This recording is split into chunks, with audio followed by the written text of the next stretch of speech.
and to the point where it will bring us, so to speak, face to face with understanding what is Yiddishkeit and how does one relate to Yiddishkeit in general, to Hashem in particular. The episode is actually a negative episode. Today's Parsha, the Torah relates how Eden, the Jewish people, first traveled from Har Sinai. You know that after Matan Torah, Eden, yeah. After Matan Torah, Eden still continued to stay at Har Chayra, which means at Har Sinai, a whole year, basically. This is where they built the Mishkan, and Lahavdil, this is where they made the Egel. It all took place in that 1 year. Then they built the Mishkan and set up the Golim, set up the camps, and now they were ready to travel. And today's Parsha, it relates how they made the first journey, the first travel. It says, this is just a parenthetical comment, that in that particular trip was planned by Hashem to be a 3-day trip straight into Eretz Yisrael. Instead, it was delayed for 40 years. But Hashem's plan was, in 3 days they go straight into Eretz Yisrael. Then there were complaints and no problems, as the Torah relates. But the first thing that the Torah tells us about this trip is that Yidden were in a complaining mood. Vahi ha'om kimisoinenim. They were in a complaining mood. They were traveling and going to Eretz Yisrael, and they were in a complaining mood.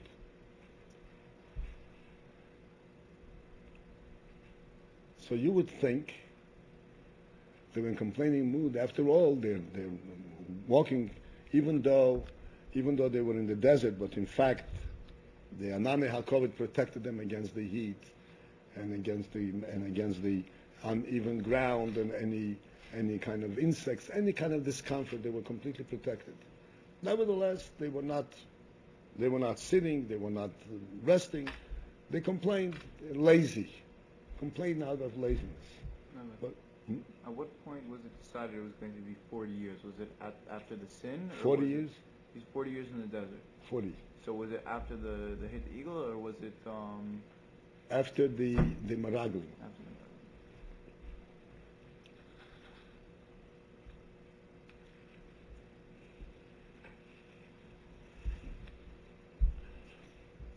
the So you would think, I said, they're moving 3 days. People will come up with all kinds of different complaints. I'm tired. I can't move or walk anymore. Although, as I said, it wasn't really reasonable, but the person can complain. But that's not, the Torah says clearly that wasn't their complaint. Look carefully. The Torah says, "Vahi ha'om ki misoinim ra be'oznei Hashem." They complained, but they weren't complaining about their discomfort. Their complaint was aimed at aggravating, as saying something negative to Hashem. Rabbi Hashem, something bad to Hashem. And that was the essence, that was the impetus, so to speak, the inspiration for the complaint. They wanted to say something to aggravate. Ra be'oznei Hashem. Ra means bad, be'oznei Hashem, in Hashem's ears.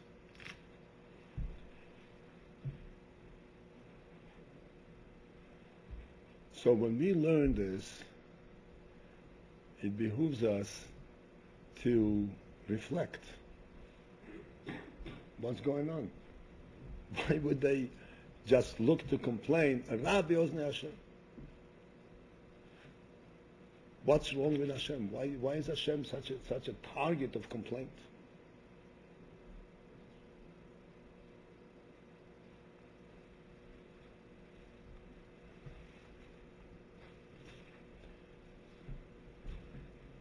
So when I thought about this, I realized that in fact this is something which we can really understand from our own lives. And it's an extremely important insight, extremely important lesson.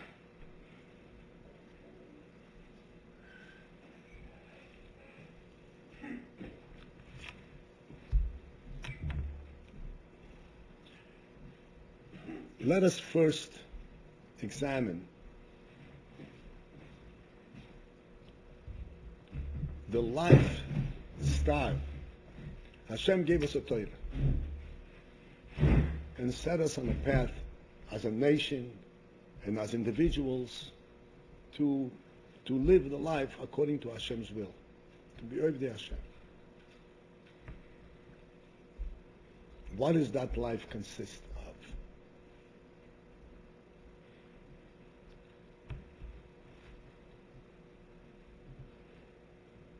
Shabbos. Shabbos, Hashem said, is a day of rest. So what is a day of rest? Eskel Havdil Agoy. What is a day of rest? Day of rest? Oh, I take the car, I go to the park, the minimum. I go to the movies, I go shopping.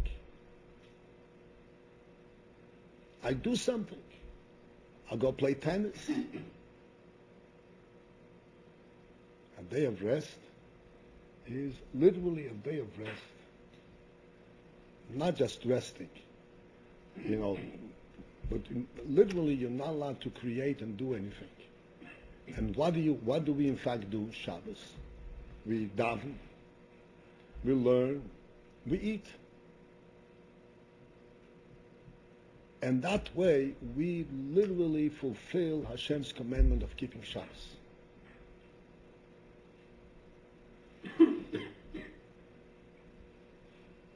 The same thing comes to Yom Tov. Yom Tov is a day to celebrate, to commemorate. So again, ask in the street, how do you commemorate? Oh, you shoot fireworks. You go make parades. You do something. What do? We go to shul, we daven, we sing, we have a meal, and the meal is the center of the whole celebration. The big meal in the home. Not a meal someplace in a big fancy restaurant. A meal by your own table.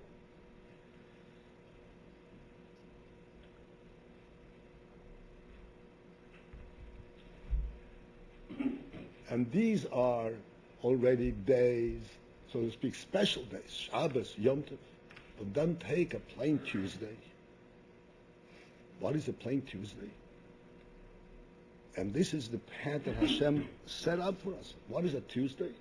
Tuesday, you wake up early in the morning, you say Moedani, you wash Negelas, and you go to Shul Daven, you grab a breakfast, you go to work, you come home, you sit down with your family, you have dinner, you listen to your kids in Mitzvah, what they did in Cheder, how they did, you help them with homework, tell them a story, put them to bed, and that's your day. Where is the football game? What's going on? No excitement. No excitement. I'm not doing anything special. And this goes on day in, day out, week in, week out, year in, year out. And then, with Hashem's help, Hashem gives us His blessing. After 20 years, your child grows up and you say, Baruch Hashem, finally I got the kid up on his feet. And that's your big accomplishment. And again, I brought up a kid, he doesn't even know how to play baseball. What kind of bria, what kind of creature did I bring up in this world? Boring. A total bore. All he knows is how to learn, how to daven, he knows how to go on mivtzoyim, he knows all kinds of things, and he's excited about it. What is he excited? What's in it?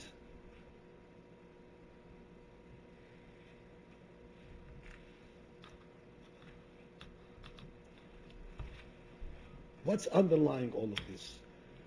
The people who are the Eden, the Gemara says, Azin Shaba'umes Yisrael. What Azin mean? Azin means the most audacious, the most daring. Az ponim. Then? Huh? Oz. Oz. Not Oz, strong. Az means daring, in your face, you know. Right. The most daring. Azin Shaba'umes Yisrael. Okay. This is the Azin Shaba'umes. They're so placid. They're so there's nothing. What are they doing the whole day? Azin Shaba'umes, you should go and try to conquer the world. You never wanted to conquer the world.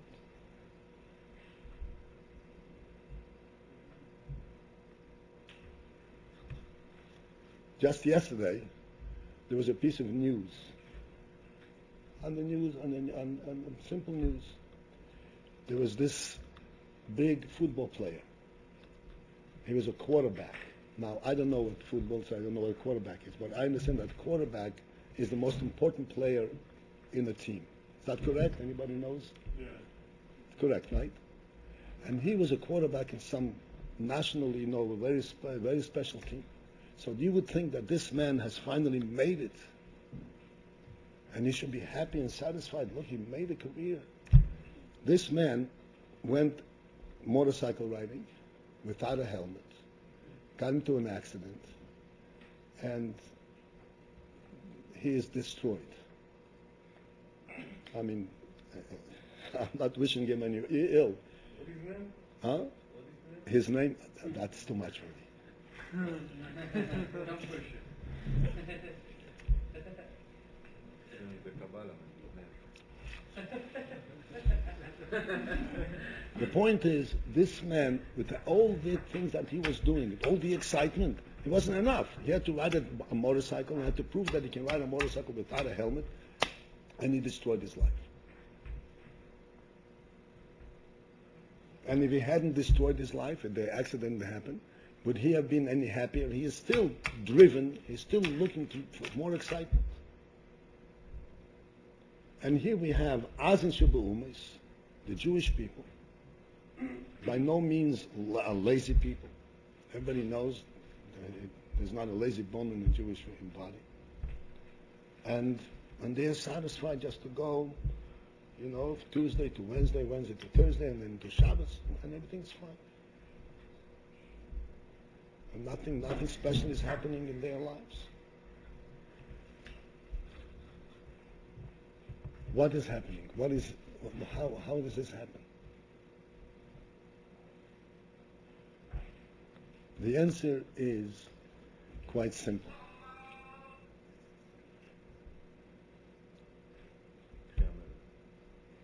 The answer is quite simple.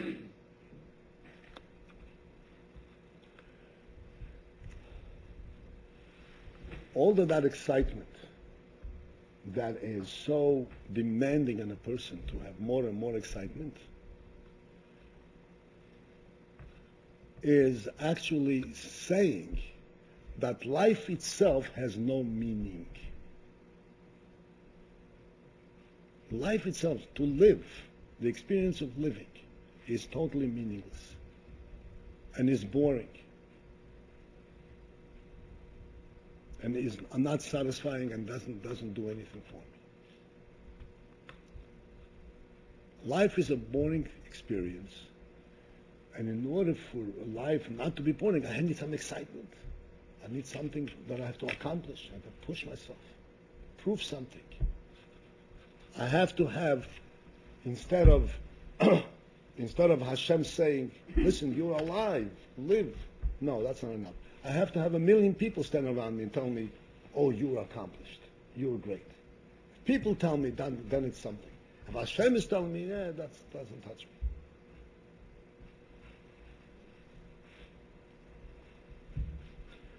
What is the underlying ingredient? What is the underlying spirit of Jewish life? It's important, very important that we understand it.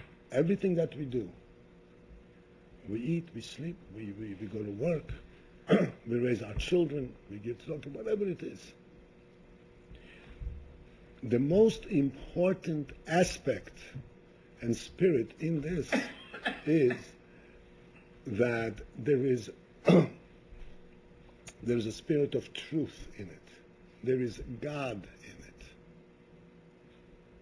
There's real living, real, true, infinite value. So that living itself is extremely meaningful.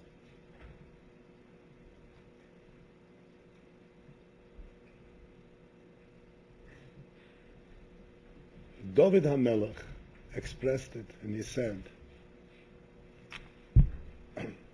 we say it in Tehillim, everybody knows this pasuk, Ach sho'alti meis Hashem, oiso avaki, shivti meis Hashem kol mechaya. That the only thing I'm requesting, I'm asking from Hashem, is that I should be able to be beveis Hashem, in the house of Hashem. I should be able to learn and daven. This was David HaMelech. Who was David HaMelech? Was David HaMelech a lazy man? Was he a sleepy man? David HaMelech was a melech. He fought big wars. He dared this giant Goliath. Nothing faced him. He fought off lions. But all this didn't mean anything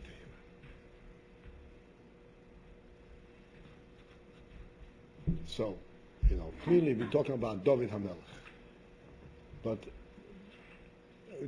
we for ourselves have to understand what kind of life, what does it mean that Hashem took us as His nation and He declared us as being Avdei Hashem. It means that we are truly capable of appreciating and recognizing that just to live in this world, in Hashem's world, and seeing the greatness of Hashem's creation, and recognizing, especially if you learn Torah, recognizing the wisdom of Hashem's Torah, and fulfilling the Hashem's mitzvahs. That is real life. Zeh chaim, this is living.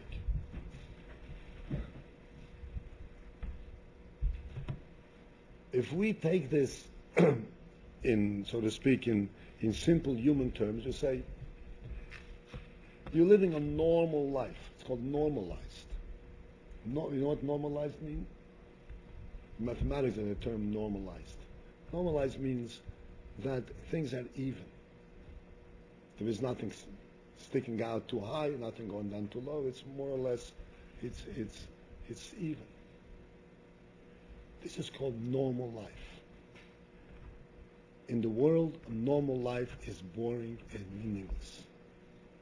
By Yidden, normal life is a holy life. Is the real life. It does not mean that one should not, chas v'sholem, accomplish what he's able to accomplish. If Hashem blessed somebody with special talent, with special abilities, of course he's obligated to use them. There is a saying from the Frierdiker Rebbe, which the Rebbe put into Hayoim Yoim, where he says that everyone is obligated to use their abilities, their potential complete. And he says to the point that if someone who is capable, this is the example he says, if someone is capable to be a Noikiv Margolius. In the Gemara, Noikiv Margolius is a very skilled job to make holes in pearls. Making margolius. It's a very skilled and fine talent to do this. Someone is capable to be a moikiv margolius.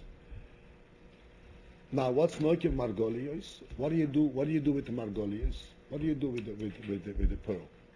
You make a string of pearls, and ladies wear it for decoration. It's not a necessity. In other words, it's so to speak a cosmetic thing.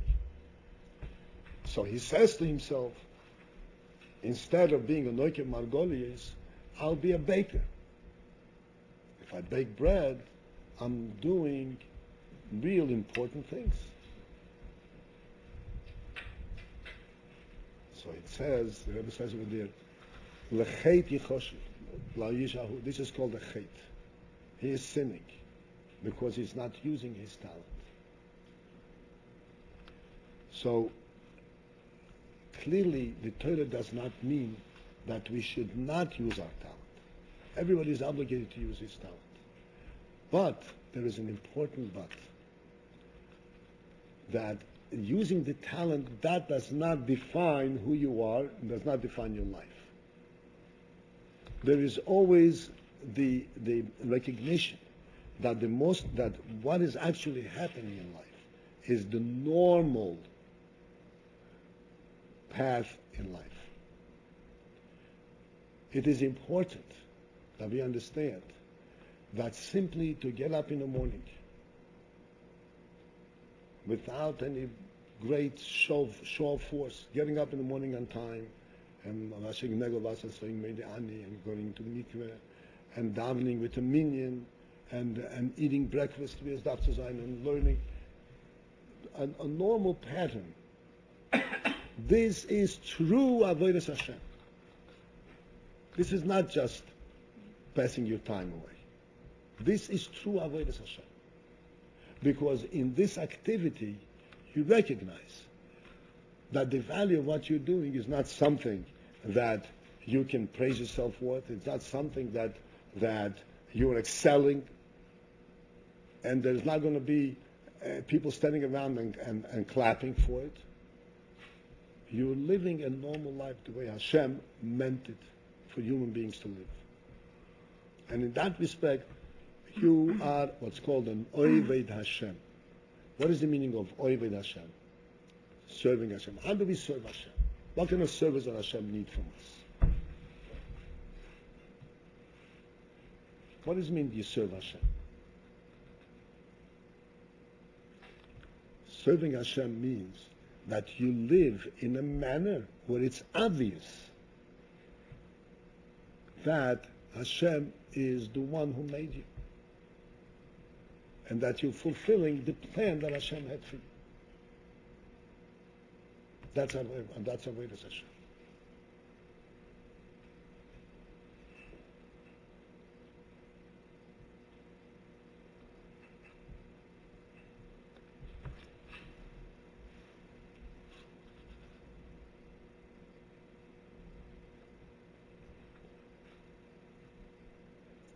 I mentioned many times that which the Gemara says,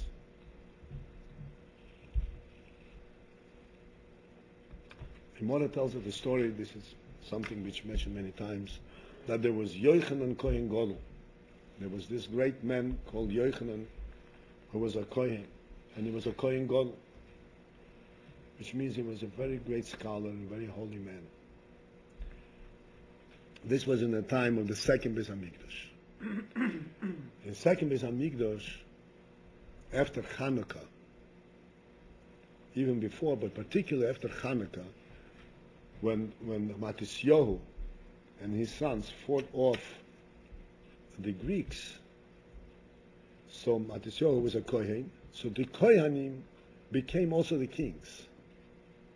So the Kohanim were the Kohanim and also the kings. So Yochanan Kohen Gadol was not just a Kohen Gadol, but he actually ruled the land. And he did tremendous service, he was a great political leader, besides being a Kohen Gadol.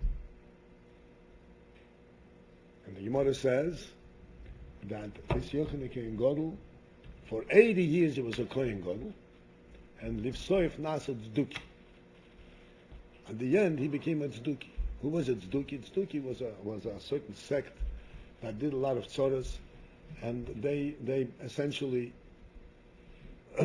swerved off from the Derech HaTorah. The source of the Karaim. The Karaim, right? The source of them. Huh? The root of them. The root of the Karaim. It was against the toilet to be. It's not. It's not against. This was a whole mistake. The point of the tzdukim was that they took the Torah Shebiksav literally, exclusively, without Torah Shebe'al Peh. They rejected Torah Shebe'al Peh. That was essential. So everybody asked this question. This Yochanan Kohen Gadol was such a great man, and he served his nation with such great diligence and accomplishment. The Gemara speaks about all the accomplishment that he did. Then he became a tzduki. How is it possible? How did he fall down like this?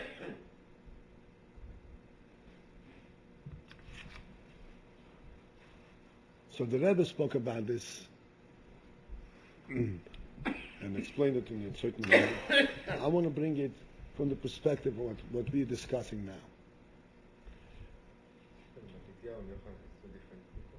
Yeah. This was an offspring of his, many generations later.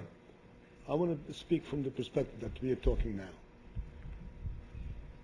Yes, indeed, he was a great scholar, and he was a great political leader. He was a great kohen with Allah.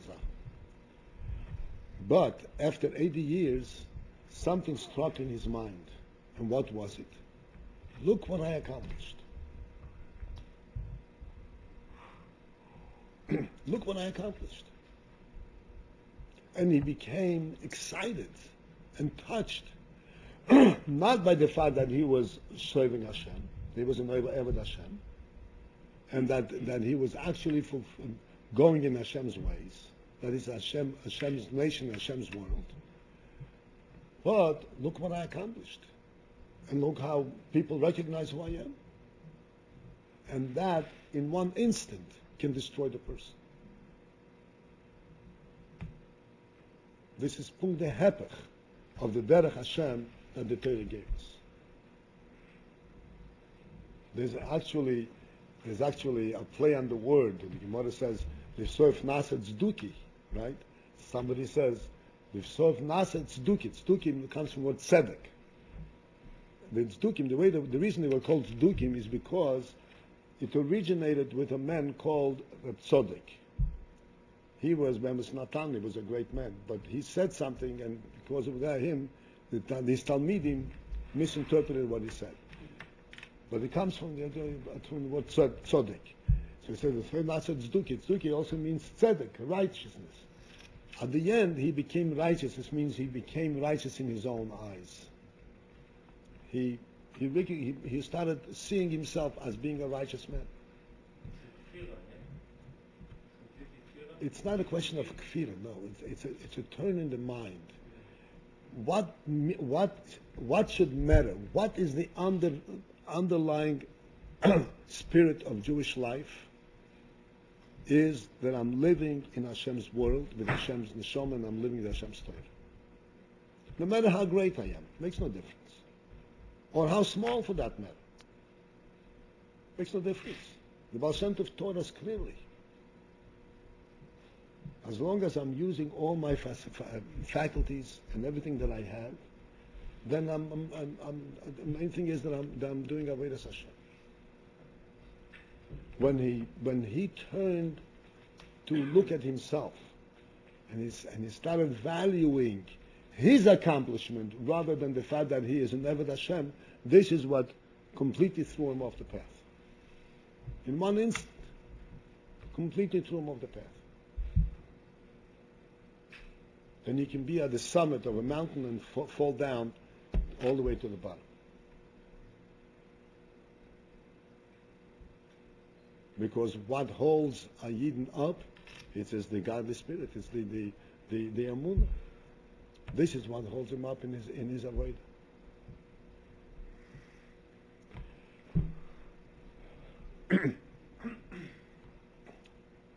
this is the point which I want to bring home. Here we are, okay.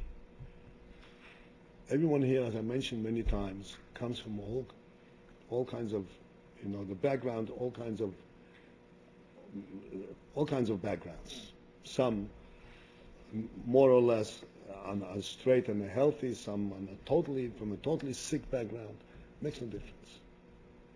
The point is that here we are, adults, and we are basically at the beginning, so to speak, on the bottom in terms of Jewish scholarship. Some more, some less, but basically there isn't, and the chances of us here to really rise in scholarship is very slim because the constraint of time. When a person starts at Rabbi Akiva, this great Rabbi Akiva, he started at 40, but he went away for 24 years. And then he became Rabbi Akiva. It's not an easy thing. So that the challenge over here is that we start reflecting on ourselves. If I were outside, then I would have gone to college, and I would have become an engineer, or a lawyer, or a doctor, or whatnot. And I would have a title to my name. I am a doctor. I am a lawyer. And I was an accomplished entity in the world. And the world recognizes who I am. Whereas I'm here, there's nothing that I can boast about, and that the world recognizes who I am. Who does recognize who I am? Hashem recognizes who I am. And what do I recognize about myself? I recognize about myself that my life is real. That normal living is really meaningful.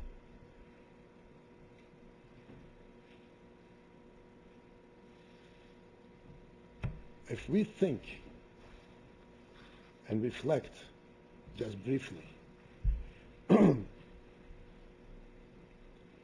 person has hands and feet, he has a mouth, he has eyes and ears, and he has brains, he has an neshama.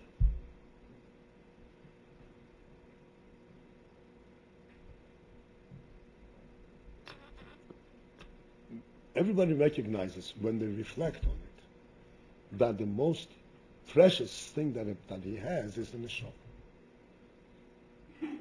This is really the most precious thing. This is a godly spark that is really eternal, like we say in davening every day. And Shoma hatahoira shiasidu litin din v'cheshbon lifnei chesed. This pure neshama that is going to report back to Hashem's throne, what did I do in this journey? This is really a pure neshama, and everybody has that pure neshama. And then he has also feet. Their feet are very agile, fast and strong. So then he says, why do I care about my neshama? My feet. I can kick a ball so well. Look what I'm able to do. What's neshama? How's neshama compared to my ability to kick the ball? Or to pitch the ball? How does it compare?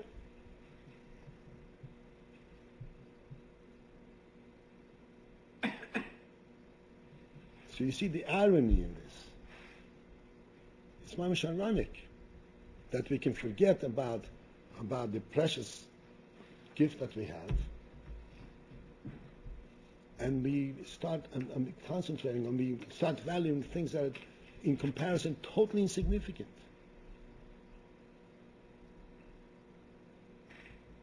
And yet, in this world, everything makes sense. Because if we lose sense of the value of being an Eved Hashem, then everything falls down. And this we see in today's Pash. This we see in today's Pash. The Eden were now journeying, they were traveling from Har Sinai, from Matan Torah, from building the Mishkan, and having accomplished a tremendous rebirth and built of a whole nation. A nation with the presence of God, the presence of the Torah. Tremendous.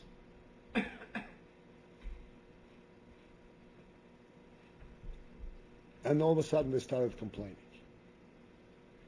And the Torah says clearly, you know why they're complaining? Because they are rejecting, they don't realize their relationship to Hashem. Rabbi Ozne Hashem. Hashem is interfering with my life. Hashem wants me to live a normal life, and I want to climb Mount Everest. And if I don't climb Mount Everest, what's my life worth?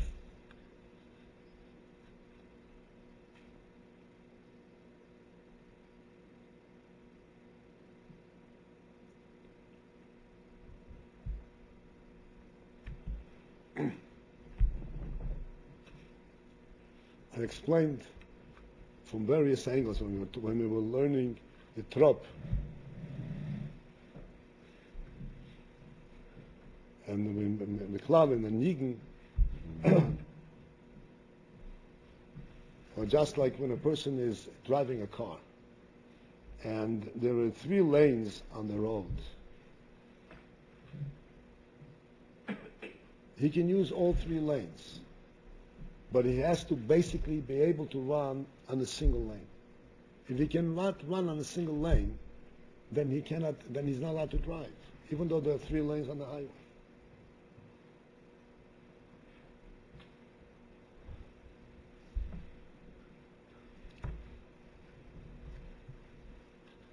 This is the principle of living. One can excel, one can and must, as a matter of fact, utilize all his abilities. If somebody, Hashem blessed him with musical talent, he has to utilize it. Somebody blessed him, Hashem blessed him with a good head, he has to utilize it. Somebody is a scribe, as a speaker, whatever it is, everybody has to utilize their talent that Hashem gave them.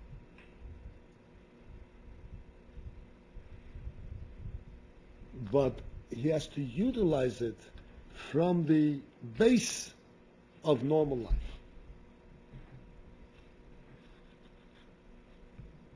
A teacher who comes in the class to teach, comes to children, is teaching them.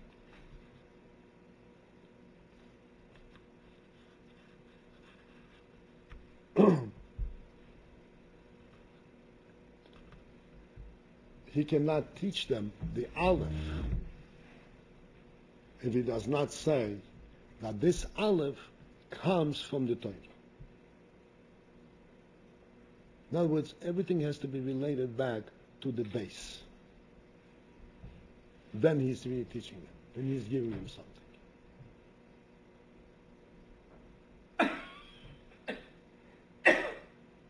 We spoke about this the other day.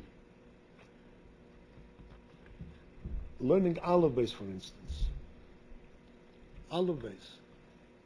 There are 2 ways to approach learning Aleph base. One way is I'm learning the alphabet. I'm learning a means by which I'm going to be able to read what it says in the Chumash. The other is that the Aleph base itself that I'm learning is also Torah. I'm all the time, no matter how sophisticated or simple, what I'm doing, I'm always involved in Avodas Hashem. This is Derech Hashem.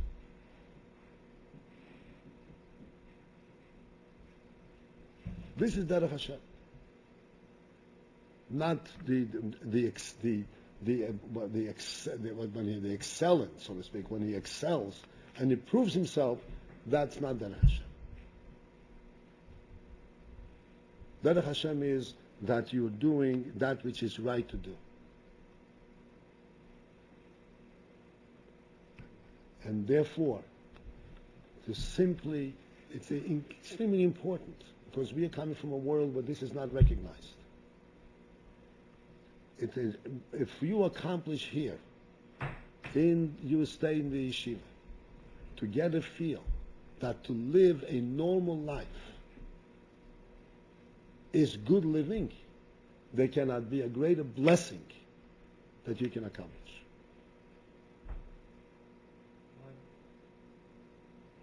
Just 1 second. There cannot be a greater thing to accomplish. Then you can face life. Then you can go into life, because you have something real. Life is real to you. You know how to live from day to day. And then if Hashem blessed you with a good head or whatever talent, fine. So you use it.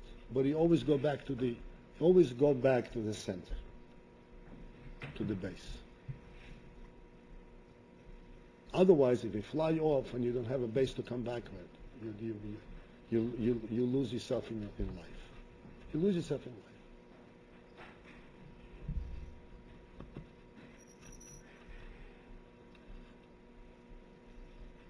This is what, right?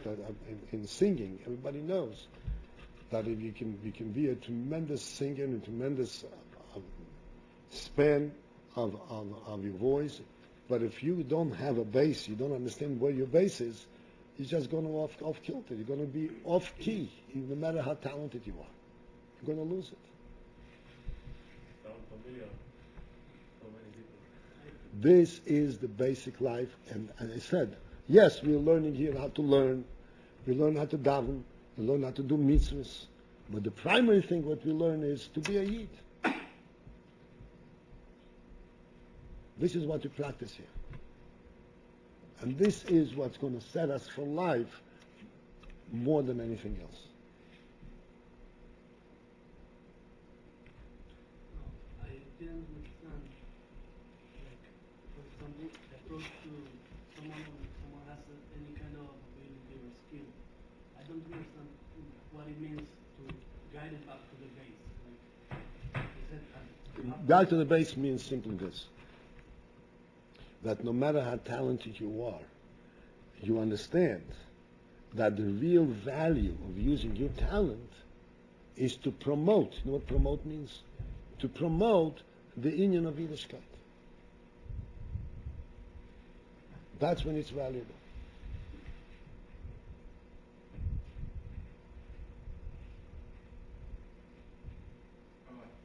You mean to promote it in your own life, so that to enable you to lead a normal Jewish life, not To promote in your life and to promote in the world in general is the same thing. In other words, if you go out and you talk to people about Yiddishkeit, you are involved in the same base. As a matter of fact, in order for you to speak about Yiddishkeit, you have to be rooted in it. If you go out to speak and you have in mind to impress how well you speak, then you're off the wall. Your experience is totally empty. You have to be involved in Avodas Hashem in all the time.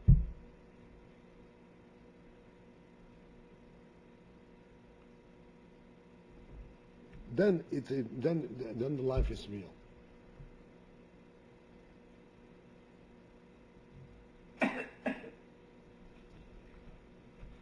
It is much easier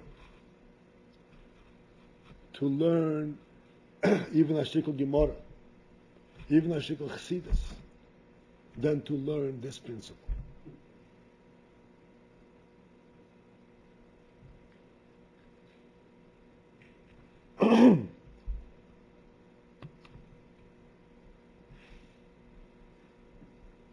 This principle is the principle of Jewish life.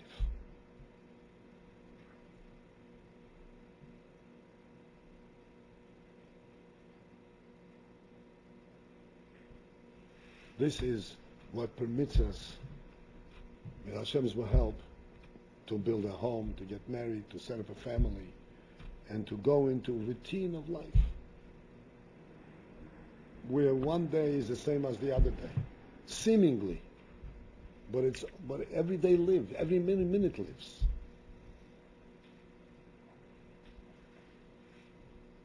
Because Hashem doesn't get old, and a Yid who serves Hashem doesn't get old.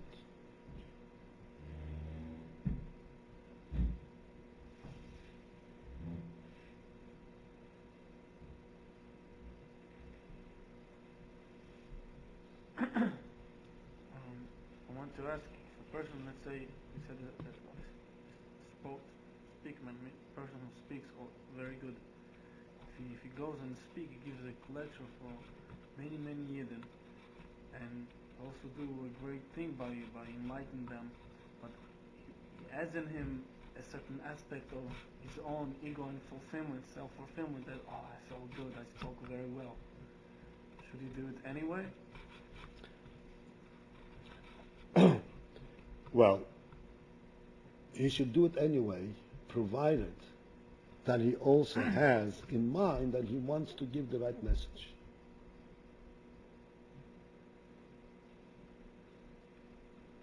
This is because, see,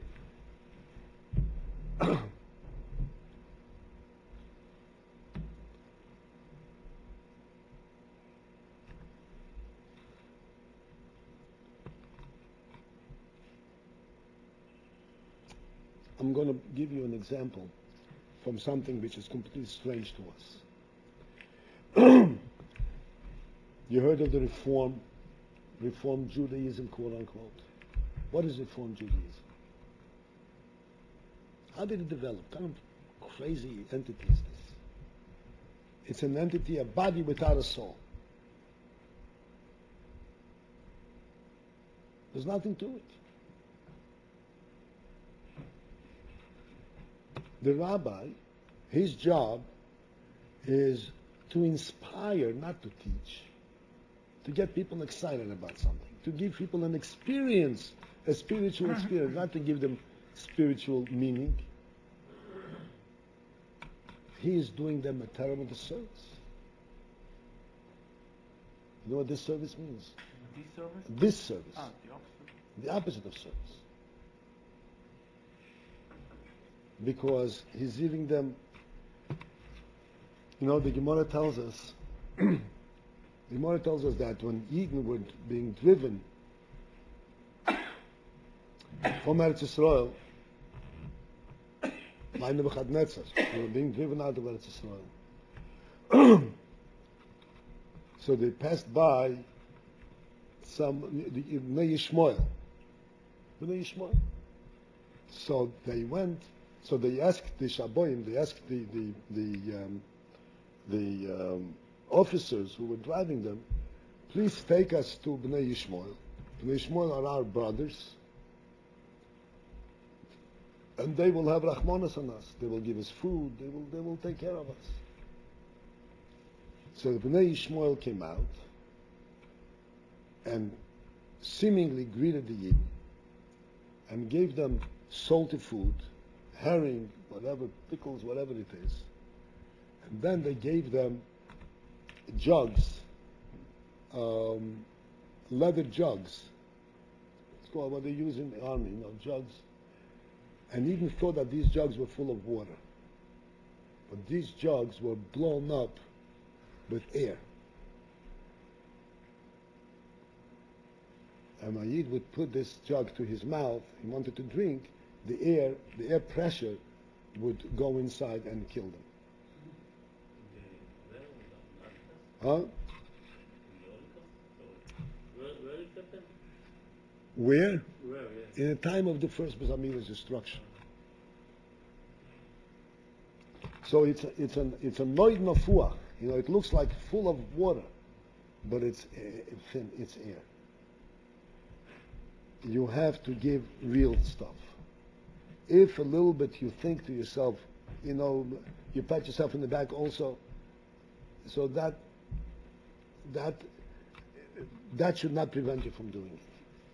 You have to work on yourself, but that's not real. As long as you give him the real stuff.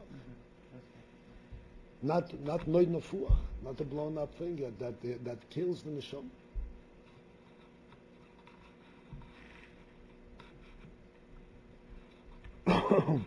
There is a saying from the Mittel Rebbe, I believe it is. The Mittel Rebbe had built up Chassidus to tremendous depth and tremendous greatness. And the Mittel Rebbe had Chassidim whom he sent around that they should go around and chazer Chassidus. In Shtetl, they should say Chassidus. I don't know if you're familiar with the history in Michigan, you get familiar.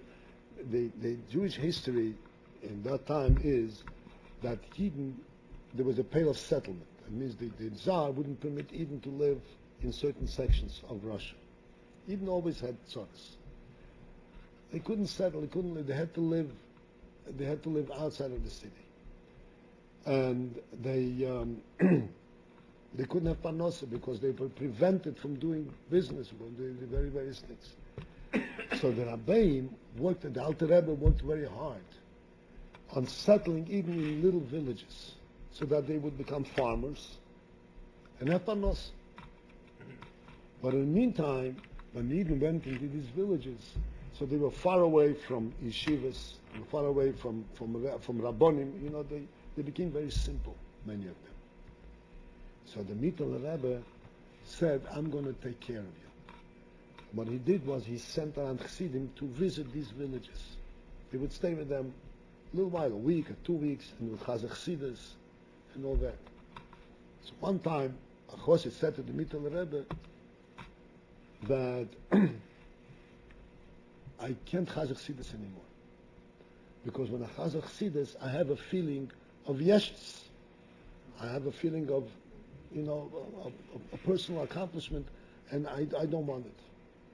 So the Mittel Rebbe said to him, I'll say it in Yiddish and then translate, because in Yiddish it comes out strong, those who understand. The Mittel Rebbe said to him, Atzibel soll von dir werden, aber Chassidus sollst du chazen. But you should turn into an onion, to a piece of onion, but you should chazer Chassidus.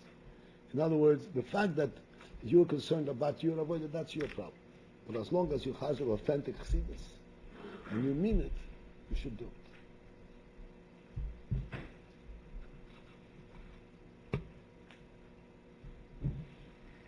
So, at the end, before we conclude, I want to just summarize and I want to understand. Indeed, what we are talking about, it sounds like a simple thing. It's one of the most difficult things to learn. This is what's driving people nuts, driving people off the way, off the path. Because people do not appreciate the simple, the real, the routine life of Yiddishkeit. They don't appreciate, they don't understand that this is real living. This is not living because your feet are athletic or your hands are athletic. It's not living because you have a great voice. It's living because you have a neshama, because you're living. It's real living. That is primary in Yiddishkeit. And then on top of that, you must utilize every one of your talents. But here in Yeshiva, this is the most important thing that you can experience and learn. Here in Yeshiva, you can spend a year, you're not going to get a doctorate, you're not going to get a BA. What you will get is that I know how to live like a Jew. This is the greatest blessing that you can have for life.